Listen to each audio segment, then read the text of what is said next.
Ketua Umum sekaligus bakal capres Partai Gerindra Prabowo Subianto bertemu dengan Putri Presiden keempat Republik Indonesia Abdurrahman Wahid, Yeni Wahid, Rabu sore. Pertemuan itu digelar di rumah Prabowo di Jalan Kartanegara, Jakarta Selatan. Prabowo dan Yeni sebelumnya bertemu di gedung DPR menjelang peringatan ke-78 kemerdekaan. Dari pertemuan itu, keduanya diketahui sepakat kembali melakukan pertemuan yang berlangsung hari ini. Ya, sebagaimana kalian ketahui, hubungan saya sudah cukup lama sama keluarga Gus Dur, puluhan tahun sejak saya masih cukup remaja, sekarang sudah agak remaja kira-kira. Nah, jadi hubungannya lama sebelum beliau presiden, selama jadi presiden dan sesudah jadi presiden, hubungannya masih sangat baik dan tentunya ya kita hubungan terus, tukar pikiran tentang masalah-masalah bangsa, negara, umat. Hari ini pun kita banyak diskusi dan kita sepakat untuk terus komunikasi menghadapi tentunya dinamika kehidupan politik bangsa kita yang saya kira cukup dinamis. Saya kira itu yang bisa saya sampaikan ya, Mbak. Hubungannya ini hubungan hati. Bukan cuma sekedar politik, melampaui 5 tahunan, ajang politik 5 tahunan. Kira-kira begitu ya Mas Bowo ya. Saya kira demikian juga ya, jadi kekeluargaan, persahabatan itu harus kita utamakan.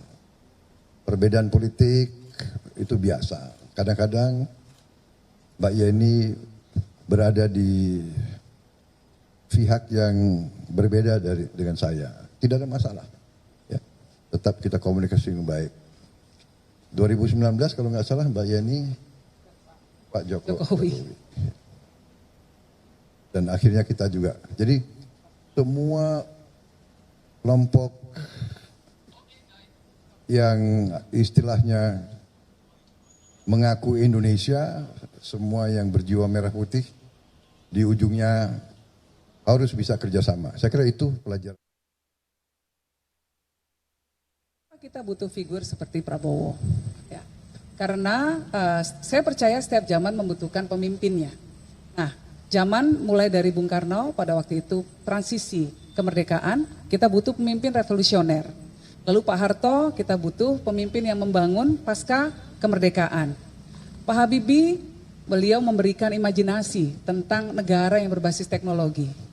Gus Dur memberikan pondasi tentang demokrasi dan kesetaraan untuk semua, keadilan sosial bagi seluruh warga Indonesia. Bu Mega kemudian mengedepankan populisme dalam kebijakan pemerintahan beliau. Nah, Pak SBY kembali memberikan stabilitas ekonomi, stabilitas politik, dan memberikan contoh bagaimana Jenderal TNI bisa ikut dalam kontestasi demokrasi. Kemudian Pak Jokowi ini memulai take off untuk industrialisasi. Nah, pemimpin ke depannya harus meneruskan program-program dari pemimpin-pemimpin sebelumnya. Salah satu tantangan yang dihadapi oleh bangsa kita ke depan dalam kerangka geopolitik, dinamika geopolitik yang sedang berkembang saat ini adalah bahwa ada ketegangan-ketegangan di wilayah kita. Letak Indonesia ya yang dekat dengan negara-negara yang punya potensi pertikaian tinggi. Contohnya akan ada ketegangan-ketegangan ke depan ini menurut saya Pak Prabowo tidak bisa dihindari. Mungkin saja ada potensi ketegangan misalnya terjadi di Taiwan Strait. Ya.